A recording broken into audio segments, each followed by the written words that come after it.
You had great initial demand for your product, so you ramped up production to build out some inventory in anticipation of continued sales growth. Except sales are flat, and now you have a ton of inventory. So you try to scale your marketing and sales as well as your sales, and only discover that your sales engine efficiency is declining when measured by your increasing customer acquisition costs. Now, instead of making a reasonable profit, you're losing money on every unit sold. So what do you do now? Well, in this episode, we're going to discuss the best method for building your sales engine that can consistently convert qualified leads to paying customers while reducing your customer acquisition costs over time, and we'll cover a whole lot more. I'm Stephen White, and this is Building Lean.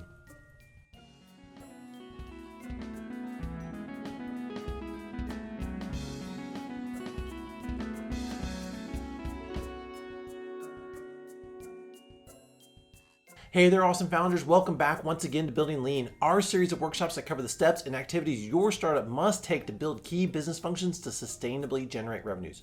Not only are our workshops inspired by thought leaders on startup and scale methodologies, but we also share our experience as founders, as well as working with hundreds of startups in our research distilling the reasons why over 160 funded startups failed. And that's not all. We have Shafique patiently waiting to join us immediately after this workshop to answer your burning startup questions related to how you can build your startup lean. If you're interested in growing your startup by building lean, please subscribe to our YouTube channel and click that notification bell nearby so you can receive the latest insights that will help you avoid mistakes that cost you time and money. Remember, building lean is for you, the founder, the innovator who just needs a bit of help and direction to achieve your dream.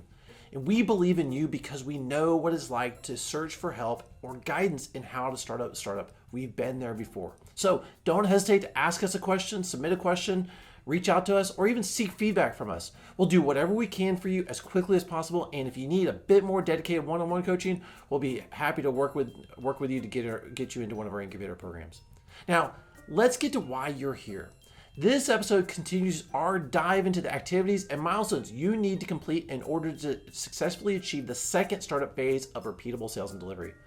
Once again, as a quick refresher, repeatable sales and delivery means the ability to repeatably sell, produce, and deliver your product while satisfying a growing number of customers as you solve the compelling problem that they similarly experience.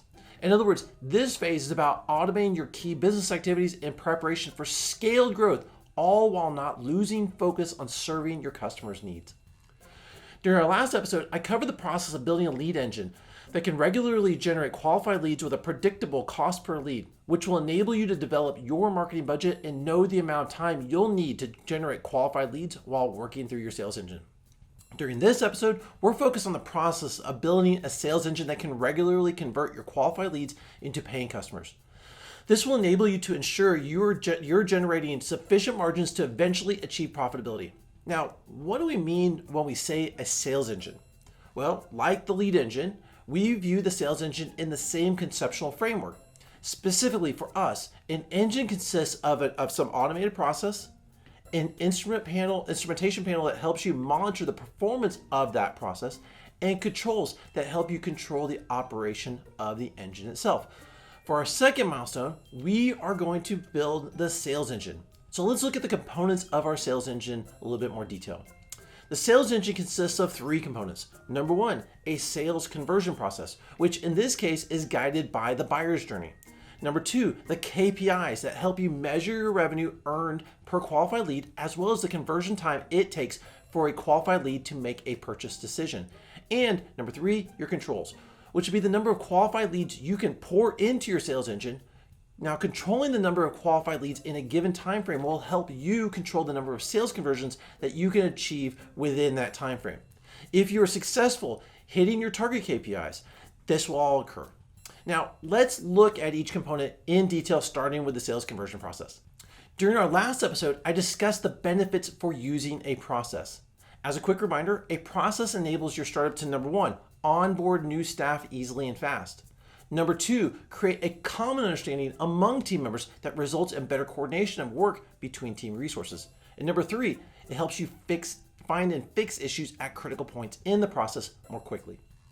In a few moments, I'll cover the tools that can help you build an optimal process that is easy for you and your team to understand and implement within your startup. Now, relative to building a sales engine, you should understand that a defined sales conversion process helps you convert qualified leads into paying customers efficiently. Without paying customers, your product improvement efforts will stall out as you'll lack a sufficient number of customers to use your product and provide feedback, which means you'll likely run out of funds before determining if you can scale your business. Now, the second component of your sales engine is your instrumentation panel, consisting of your sales KPIs. Specifically, you should be interested in four key performance indicators.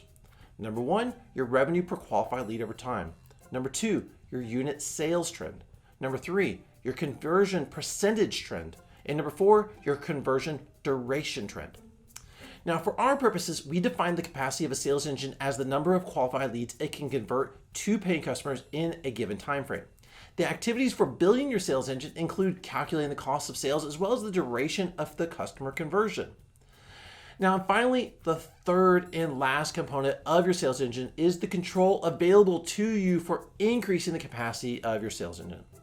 When building your sales engine, there is really only one control that will affect its capacity, and that is your qualified leads. More specifically, the quantity of qualified leads over a given time frame will control the capacity of your sales engine, which is why you must first have a working lead engine that can adequately generate the number of qualified leads needed before building your sales engine. Now, before I jump into how our incubator members build their sales engine, I want to first address the most common alternative approach that we encounter from entrepreneurs who tell us the following. All right, we hear this so often. Hey, Shafique and Steven, I've already proven that I can generate 5 pre-orders during market validation. Remember, we worked on that. So that means that I know my value proposition and the selling price already works. So I'm just gonna hire a sales team to take it from here, to free me up to work on my product. Because truth be told, I absolutely hate selling, and I didn't become an entrepreneur to just become a salesperson. Look, I hear you. Selling can be really tough and often demoralizing. For that matter, it does help to know your strengths and hand off work to those who do better than you on a given activity so you can continue building your business. But here's the thing. Founders like those who want to skip or outsource this milestone are not unusual or rare. Often entrepreneurs are more interested in developing their solution rather than selling it. And I get it. This is a perfectly reasonable feeling when you think about the psychology of sales and entrepreneurship. Sales is often defined by getting a customer to buy from you and is measured by the conversion percentage of this happening, which is essentially how many times did you get a qualified lead to say yes to buy your solution as compared to the number that say no. Entrepreneurship is about creating a new solution to a problem and then commercializing that solution, as in turning that solution into a business rather than just giving that solution away. This means that receiving a no when selling something that you poured your heart into can feel deeply personal and difficult to accept, which is why many entrepreneurs will turn to hiring a salesperson the very first chance that they have. However, here's the thing. The salesperson or sales team that you hire will still need your insights to build your sales engine. Those key sales assets are developed by product managers, which is the role you play as a founder. Salespeople are great at executing a proven sales plan, but infrequently do they develop those plans and rarely do they develop the sales assets needed. The reason why is that those sales assets come from the product manager's existing understanding of the customer being served, the problem being solved, and how the solution delivers the promised value. Also, salespeople aren't the ones to optimize the price of your product or service, as their goal is to sell as much of your solution as possible, as fast as possible. They aren't compensated to run the experiments needed to prove out your sales engine, and they shouldn't be expected to. It's not their fault. That's not their role. So if you're itching to hire a salesperson or a team to handle sales for you, you need to stay focused on following the activities covered here to build your sales engine, which will provide you the assets, process, and metrics you need to enable a sales team to execute. And this is something that will take only about a month to complete, and you won't be paying someone to inefficiently attempt to figure it out while still having to lean on you heavily for your existing insights. Now, if you're still not sure about this approach, let's look at an example of a well-funded product launch that failed to prove its sales engine was actually working prior to full-scale launch. So after 3 years of development and $120 million in venture funding, Juicera launched its highly anticipated flagship device, the Press, in March 2016 as a Wi-Fi connected juicer that used single serve packets for fruit and vegetable juicing. Juicera's target market segment at its product launch was young, healthy professionals looking for a fresh drink for a quick boost in energy with little or no hassle. See, existing alternatives were there, including juices made from concentrate available at the grocery store, juice specialty shops that took time out of a busy schedule to go get a drink, home juicing machines that require you to purchase fresh fruit that you could juice yourself. But that process ended up leaving lots of waste and made a mess that needed cleaning, and all before you got to even enjoy your drink. So when you think about it, Juicera's solution addressed the time, quality, and completeness dimensions of the problem that their target customers were experiencing.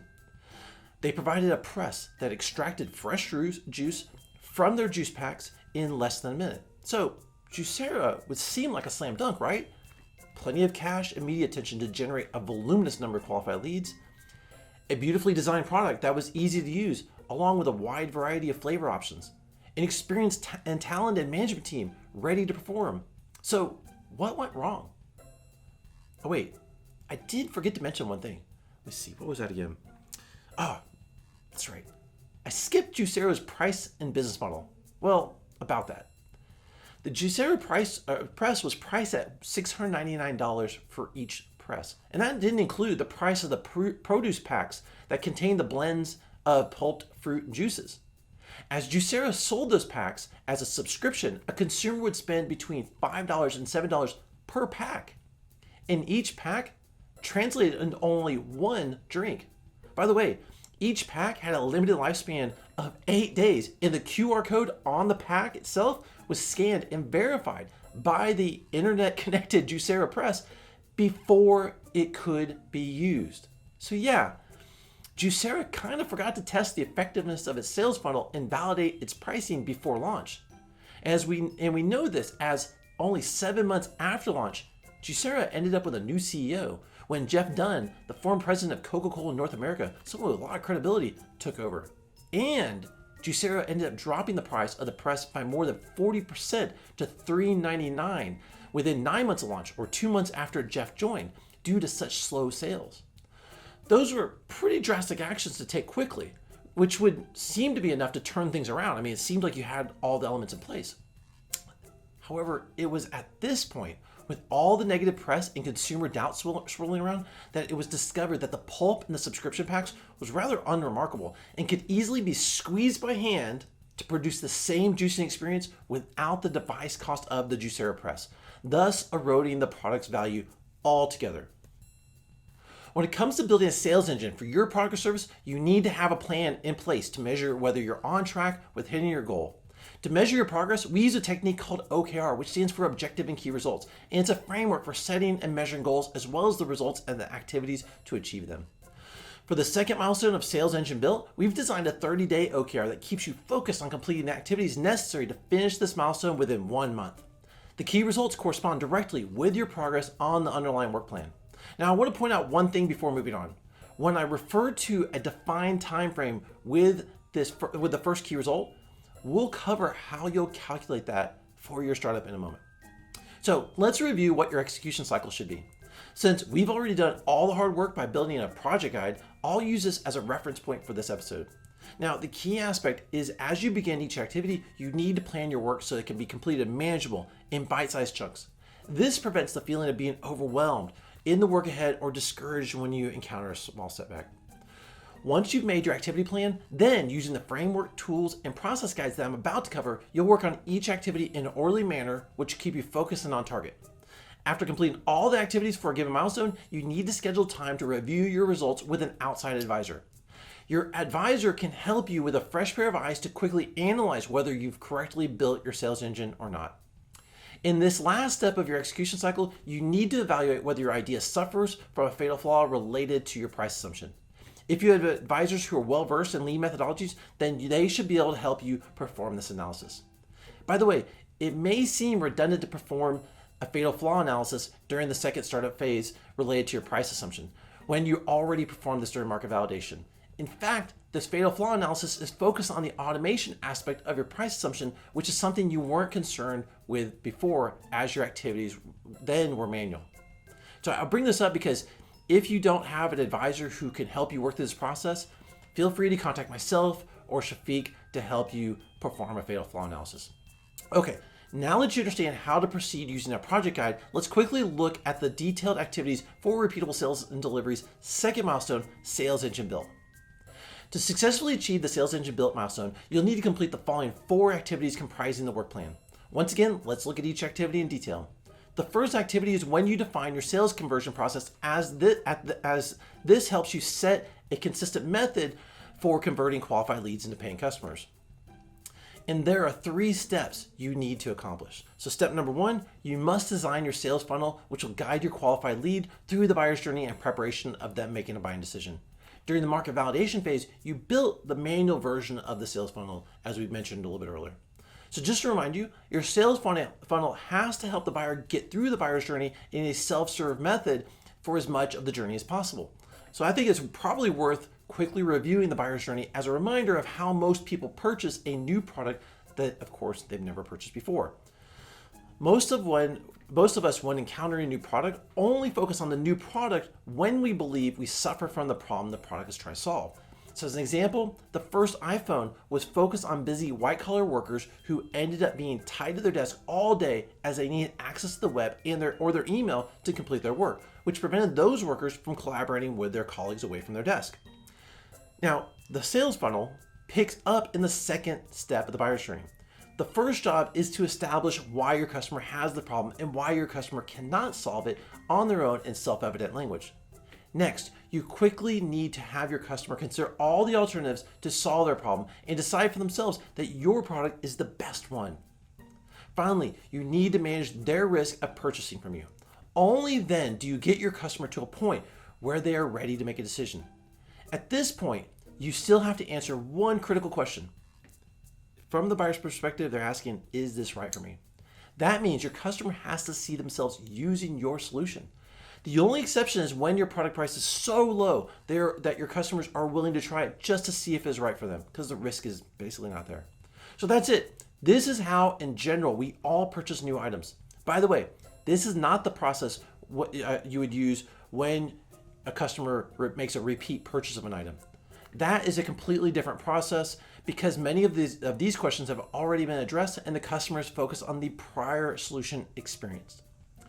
In the repeatable sales and delivery phase, you will once again use the sales funnel design template to convert your manual sales process to as much of a self-serve process as possible, such that your qualified lead can make a buying decision by spending no more than 5 minutes of effort for a B2C product and 30 minutes of effort for a B2B product. It is typical to design in a variety of signals that help you determine if your qualified lead has made the decision to purchase your product. In B2B complex direct sales scenarios, you may need to directly ask the decision maker if there are other hurdles that are preventing them from making their decision within the agreed upon timeframe. Now keep in mind, the definition of a buying decision is when the qualified lead has considered all existing alternatives and determined that your solution is the best of the alternatives for them. As for the second step of this activity, you must place a legal offer in front of your qualified lead to determine their intent to buy from you or not. At this point, your qualified lead will either decide to purchase the product or decide that the timing is not right based on numerous other factors. Now, if your customer decides not to buy from you, they will usually balk for one of 3 reasons. So let's go through each one. Number 1, your price is more than they can afford at the moment. What this means is that you have made a value argument for your customer to purchase your solution. However, at this moment, the reason for your customer not purchasing from you has more to do with financing and not quibbling over price itself.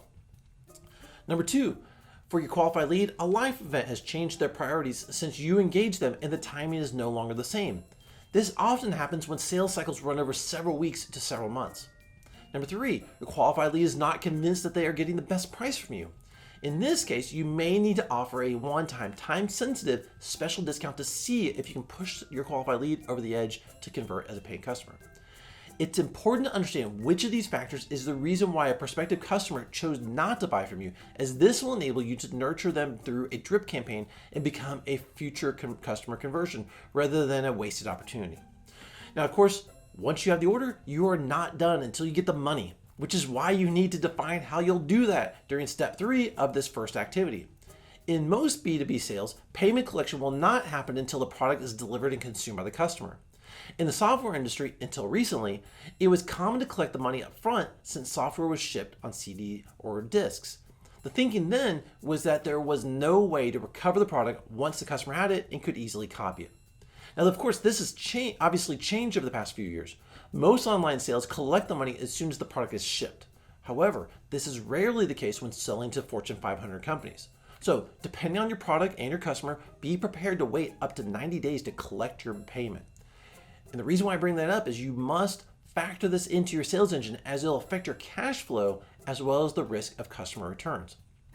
So for your next activity, which is focused on validating your sales process design, you will implement the sales process and utilize your lead engine to drive qualified leads through the sales process.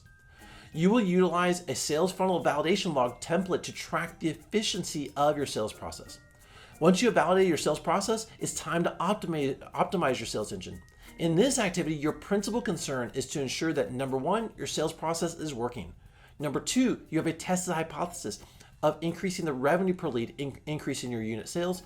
Number three, you're able to increase your conversion rate while decreasing time to conversion as measured in days. Now, if you're curious how you can go about doing each of these tasks, we have some fantastic tools within our incubator available for your use. Before moving to the fatal flaw analysis for this milestone, you'll analyze the results from these activities by answering the following questions that relate to this milestone's OKRs. Number one, can I repeatedly convert qualified leads into paying customers? Number two, can I monitor the performance of my sales engine? Number three, can I control the volume and cost of sales generated by my sales engine?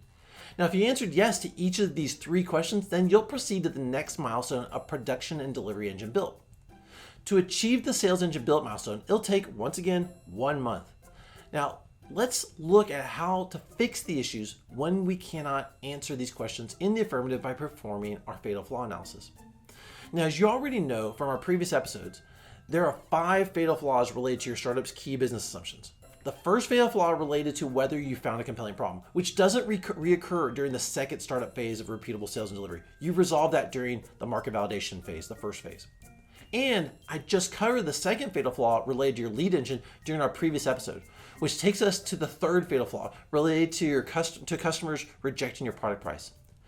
Your product idea suffers from the third fatal flaw if either of the following test conditions are true. So let's get started with the first test when you examine your revenue per lead. If your sales process is not able to generate the desired number of unit sales in the defined time frame, then you have not successfully built the key business function. If your revenue per lead is less than the cost per lead, then you will never make any money, and therefore your cost of selling will be too high to create a sustainable business, which will also be reflected in negative margins. When you fail this test condition with negative margins, you can take one of the following corrective actions. Number one, you can re-examine whether you are clearly communicating why your product is the best alternative. Number two, you can re-examine whether you are communicating why your product delivers extraordinary value. Now, the second test condition that you perform is based on your ability to increase your sales process efficiency by increasing your revenue per lead, as well as demonstrating growth in the unit sales volume. You'll determine whether you're able to achieve your target sales volume while decreasing your sales costs. Now, keep in mind, the goal for repeatable sales and deliveries is for you to build a key business function that can consistently generate sales while meeting your numerical and financial goals. In the repeatable sales and delivery phase of your business, the second startup development phase, it is important to validate you can grow your sales while decreasing your cost of sales. Otherwise, you'll burn through cash and not be able to penetrate the market at enough speed before your competitors react and announce competitive offerings. It is also important for you to know whether you can understand the levers that will help you increase your sales. So the question you'll need to answer is, can I consistently generate qualified leads while decreasing my cost of sales as well as the time frame of generating those sales? If this test condition turns out to be false, then you can take one or more corrective action, as in if you've failed to answer that question effectively. Your corrective actions can be: number one, you may need to further optimize your buyer's journey by rethinking your sales process. Number two, you may decide to change your sales model, say from a direct sales to an indirect sales model. So on that note, let's look back at the Juicero Press and see what lesson we can learn from its launch and failure. Well, the first lesson learned is that every startup needs to validate its selling price and sales funnel prior to launch, much less when jumping directly to an automated sales model, as Juicero did in selling its device and subscription juice packs directly from its website. The second lesson learned is really the most important one here. If you expect your customer to pay a higher price for your product or service, then you'll need a better value proposition for your solution when compared to existing alternatives. And that value proposition must be honestly earned. With Juicera overstating the pressing force of its device as well as the quality of its juice packs, and then having both claims disproven, its already weak value proposition evaporated nearly as fast as the company ended up failing. Even $120 million in venture capital raised won't prevent an overpriced product with a poor value proposition from failing within 2 years of launch. Okay, during our next workshop, we're going to examine the third repeatable sales and delivery milestone, where you'll build your production and delivery engine so as to regularly and predictably produce and deliver your product or service based on the value promised to your paying customers during the sales process. We'll also identify the activities you need to perform and the tools you'll use so you can efficiently complete this milestone. Now, before we jump over to Shafique to answer your questions, if you're looking to change how you grow your startup by building lean and you find these workshops helpful, please subscribe to this YouTube channel and click the notification button, as well as give us a like or drop a positive comment. Also, if you know of other founders or product managers who could benefit from our workshops, please share this video with them so they too can build their startups lean and avoid mistakes that cost time and money. Building Lean is brought to you by the LeanMastery Incubator. Unlike other incubators or accelerators that rush you to pitch to investors whether you're ready or not, LeanMastery guides you in building key business functions that help you turn up revenues fast, which puts you in the best position to successfully raise money and outrun your competition. Learn more about how you can become a LeanMastery Incubator member at leanmastery.co.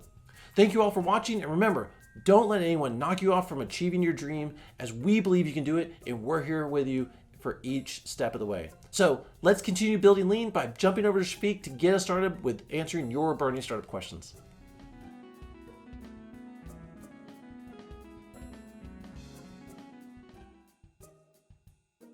Hi everyone, Shafique here. Welcome to another edition of Founders Forum, where we answer questions submitted by founders and innovators like yourself. But before we do, I want to remind you to subscribe to our YouTube channel, as well as click on the notification bell so you can gain immediate access to the latest episodes of our shows, where we help founders answer critical questions related to systematically building your startup.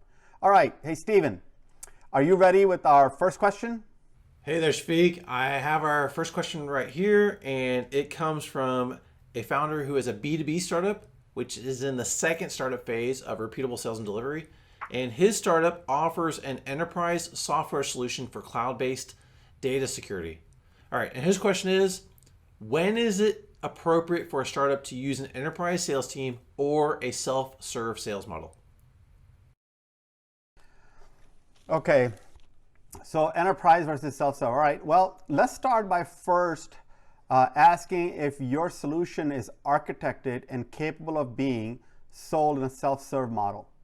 Since we're talking about software, the answer comes down to whether you can automate the deployment of your solution to the point of requiring little or no human intervention. So for example, if your system is, say, like an ERP system, and requires your customers to convert their historical data and then building a self-serve, self-serve save model will not help in the implementation post-sales phase. So on the other hand, if your enterprise solution is more like Zoom, the teleconferencing solution that we're all kind of getting used to, and requires no integration with any existing systems, then it is a great candidate for enterprise sales model. So, for the self-serve model, right? So assuming your solution falls in the category that it can be converted to a self-serve model, then the next question is, when should you focus on building up the self-serve capabilities? Well, why is that? Well, a self-serve sales model is hard to pull off. It's because you have three different tasks that you need to balance. First is building the functional version of the product. And then second is the automation around helping the buyer try your solution before they purchase. And then the third is instantiating the environment for the enterprise user and auto-configuring their deployment once they make the purchase decision.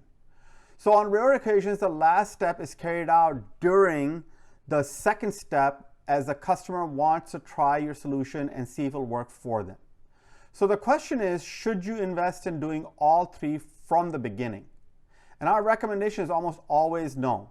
Start with focusing on the solution and use your product team to help you make the initial sales. Whether you win or lose the opportunity, you should perform a win-loss analysis by engaging the prospects. In either case, you need to understand what value proposition qualified you in or out, how the customer perceived the value promised or didn't, and what made them accept or reject the price. You need to collect this data across a sufficient number of initial sales to inform you how to build a self-serve model. Without this data, the efficiency of your sales funnel will drop significantly when compared to, say, face-to-face sales. So good product team members with prior sales experience are able to experiment in front of the customer to figure out how to help the customer navigate the buyer's journey. And of course, reduce the time of navigating that journey.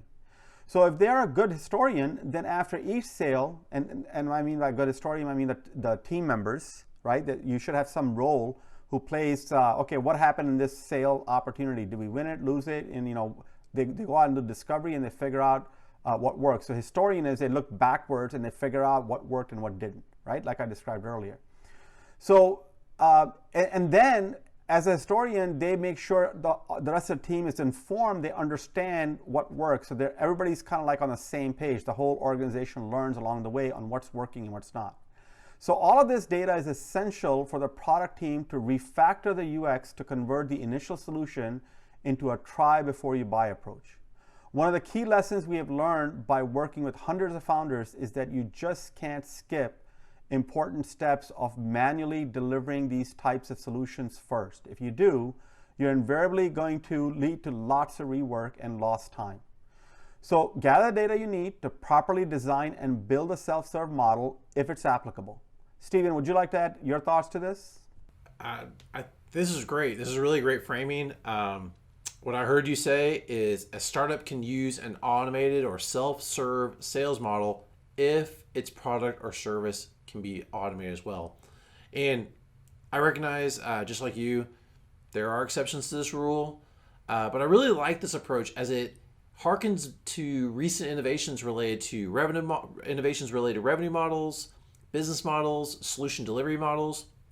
And as you were talking through that, besides Zoom, a few of them came to mind for myself, such as in the software industry, where the shift from single purchase or software licensing to subscription revenue models really ramped over the last 10, 12 years with the growth of SaaS-based solutions and cloud-based solutions. Now, when that occurs, it's obviously a challenging and substantial change, but companies that embrace that change and opportunity to find an opportunity to turn their self-serve product into a self-serve or improve the self-serve selling process, companies like Adobe, they end up thriving. As in Adobe's case, its ability to deliver regular software updates enhanced its software value to its customers, which in turn made its automated selling process easier. And while it's on top of that, its automated selling process actually reduced its selling costs and then created a more predictable revenue stream. Another example that came to mind as you were talking, another example of a startup would be one that has an automated product that really upended the industry, and probably be relevant for this founder's question is Slack. Slack sold its ERP collaboration tool directly to corporate teams with an easy 3-step sign-up process and a free trial, just like you referred to having integrating a free trial option. And what was interesting is Slack's approach meant that it could avoid a protracted, complex sales scenario that slowed down competitive products such as Salesforce's Chatter product or Microsoft's Yammer, and as those really sold software licenses or seats. So as a refresher for everybody, just want to make sure we're talking about all on the same page. A complex sales scenario is when there are many different types of buyers whose approval is necessary to get to a final buying decision. Oh, and Shafique, I of course can't skip the opportunity to point out that Tesla's sales process is automated such that anyone can buy a brand new car within 5 minutes. Plus, the delivery of the car is just as easy with a Tesla advisor being able to deliver your car to your house or at a location of your choosing. So I'm not sure why you're not having Teslas delivered to your house all the time, Shafique. This is calling for you. Now, I will admit, and I'll point out that Tesla didn't start with a fully automated touchless sales process initially, but this is what it worked towards. as a selling and delivery innovation over its competitors, because frankly, nobody really wanted to haggle with car salesmen anymore. They just wanted to be able to buy their car in 5 minutes and be on their way. Okay, Shafique, next question here, and it comes from a first-time founder with a consumer packaged goods startup, which is in the first startup phase of market validation. And her question is, during your last episode, you mentioned prospect generation, but didn't detail out how to specifically do this. She's asking, could you elaborate on the steps involved? Also, would Google's AdWords be a tool that a startup could use to identify prospects? Okay, so I think, let me see if I understand the question correctly. Stephen, can we put up the lead generation process chart? Yeah, okay, so our founder is asking how to generate the list of prospects you target in the highlighted section of the process. And that turns out to be a sub-process in itself. So, well, there are several methods and largely have to do with your initial market segment hypothesis as well as the phase you're in. So one of our incubator members, for example, company Valvomax, targeted car owners who maintain their own cars. Now, Valvomax helps car owners change their oil without any mess fast. So no tools required after the initial installation. So during the market validation phase, they needed access to lots of car owners to validate the opportunity. Well, they found them by hanging out in the parking lot of AutoZone and O'Reilly's. Mike Burns was able to perform customer discovery with over 30 customer interviews in just one weekend. Because the product had such broad potential, it didn't take Mike very long to get lots of beta customers and prove out the basic value prop. Now, during repeated sales and delivery phase, Mike had to figure out how to reach thousands of car owners fast. Mike found the perfect place to reach millions of car owners who maintain their own car on a YouTube channel operated by Scotty Kilmer. So prospect generation has a lot to do with understanding the characteristics of your target market segment and how to efficiently reach them. Now, let me work through one more example. If you have a B2B solution, then generating the initial list of prospects is easily done by focusing on the customer hypothesis. So, for example, if you're focused on small business healthcare practices with less than 3 providers as a way to describe your customers, then you can find all kinds of online tools that will give you a named list of businesses with that profile by geographic regions. So having a clear customer hypothesis is very important. Then figuring out how to cleverly reach that audience is your next challenge. Now in our B2B example with the 3 or less providers, having a name list allows you to focus on the market during the market validation phase.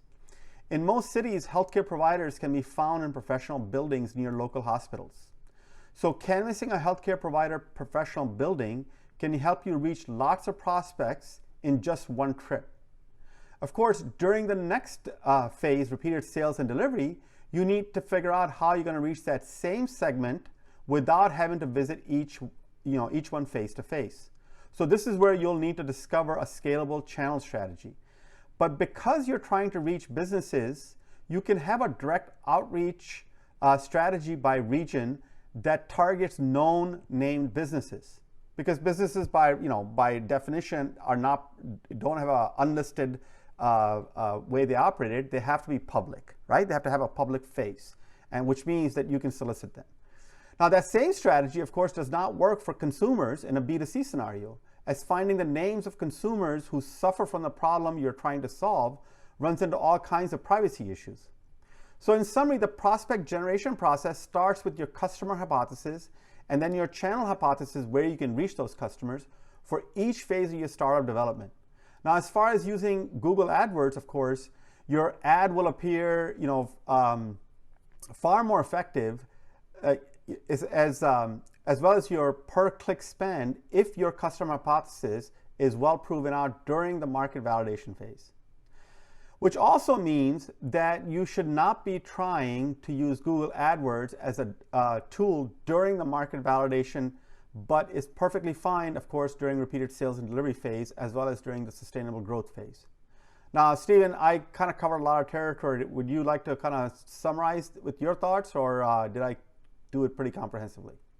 Yeah, I think you did really comprehensive. I think the most important thing is to remind everyone that the reason why Google AdWords is great for the second, third phases is that your startup is ready to handle the demand that this tool may generate.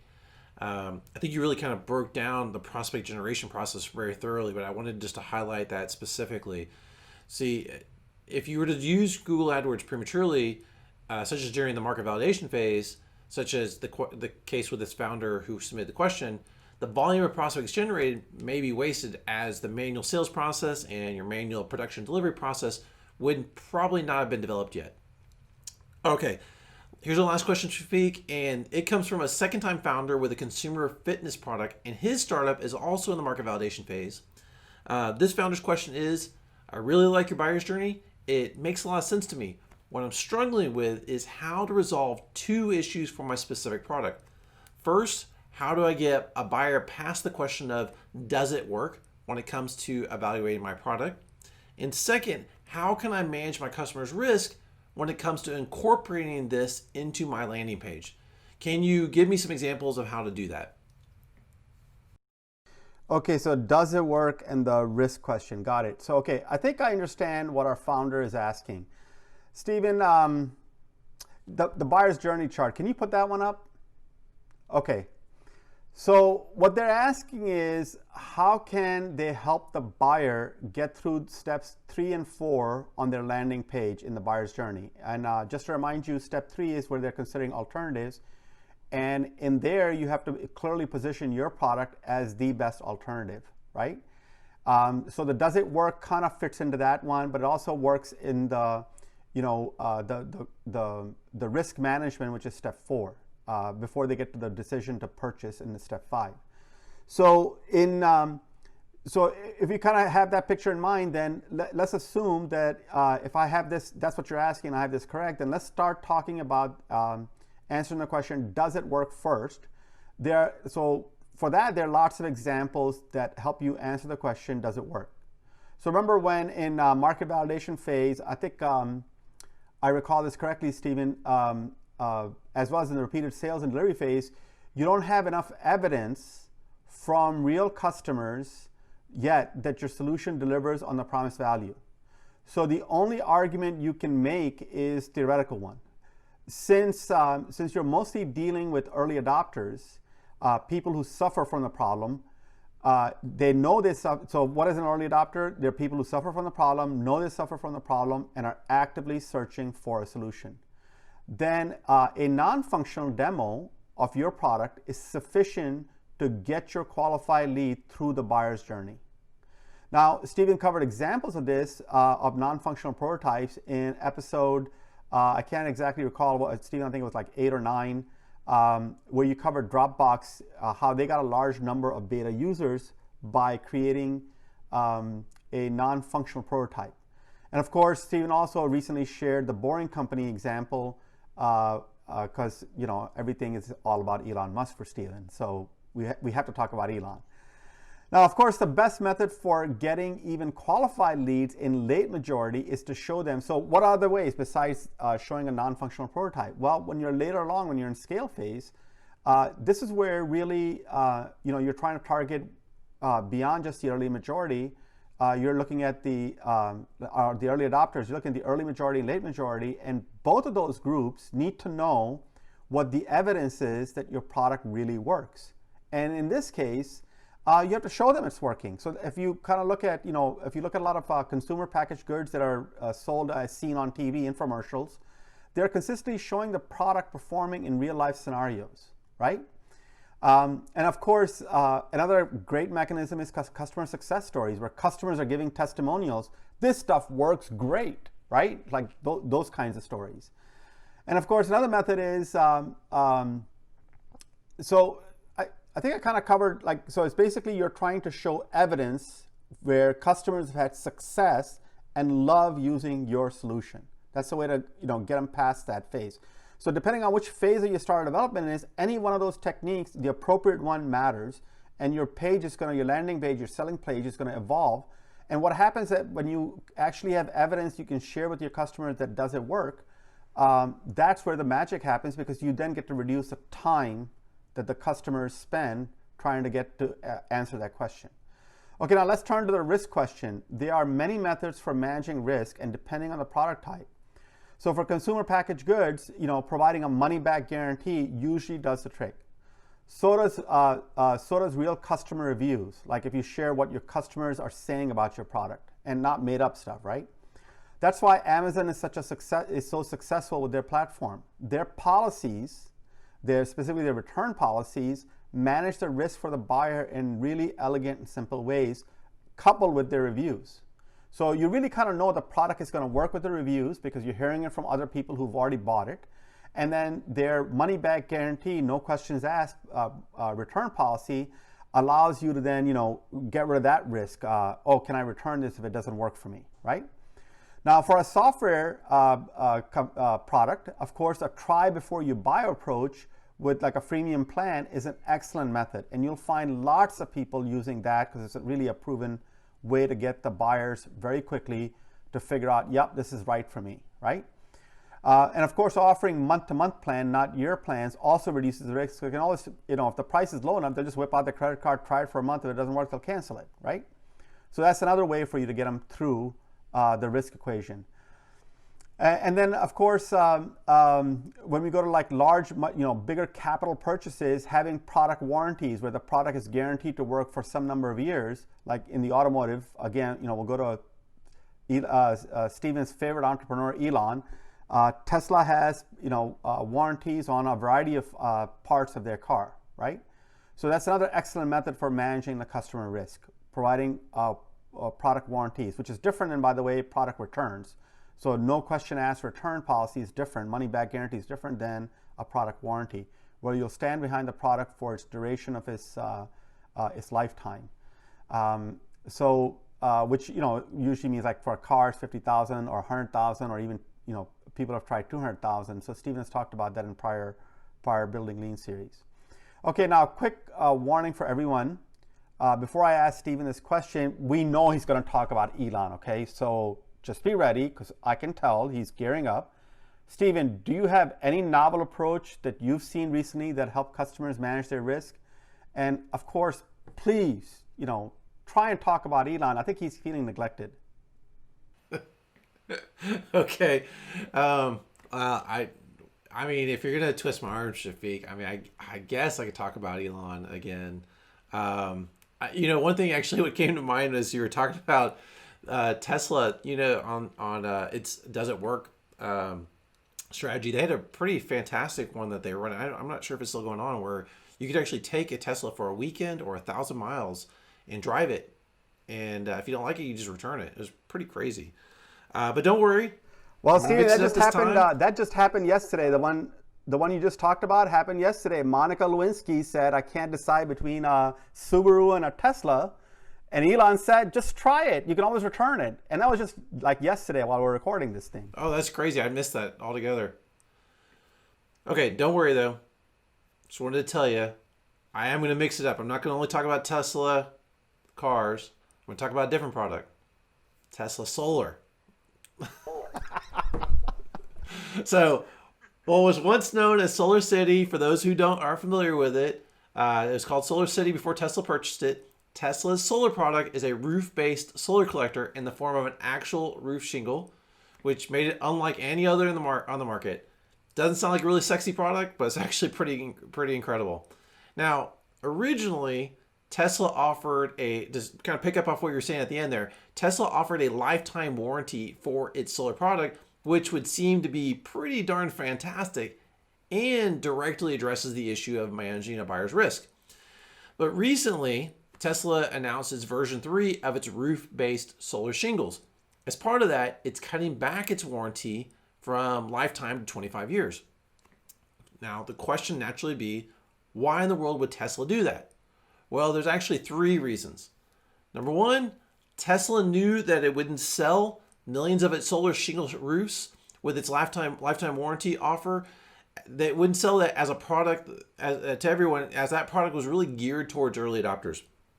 Number 2, since Tesla had already addressed the exact 2 issues that this founder asked about at the beginning, as in the solar roof shingles worked, so it proved the question of does it work, and they were built to last, so managing risk. Well, then Tesla could provide a revised warranty of 25 years instead of a lifetime warranty. It didn't have to go to that extent any longer. And the third reason they could do this is that unlike many startups that focus on customer acquisition at all costs, Tesla's revised warranty would actually allow the company to offer a sustainable product rather than one that would cause the company to lose money over time due to inevitable warranty claims. Sometimes as founders, we get a little too too clever by half, and we forget that we got to build a sustainable business, and it's not just about customer acquisition. We got to plan for the future, and that's how Tesla is managed. Okay, that's my tribute to Elon for this time, probably. And that happens to be all the time we have to answer for questions right now. If you are looking to build your startup lean, please click the link nearby or drop your question in the comments below. Also, please subscribe to our channel and click the notification button so you can receive immediate access to our latest episodes, as well as more tributes by me to Elon.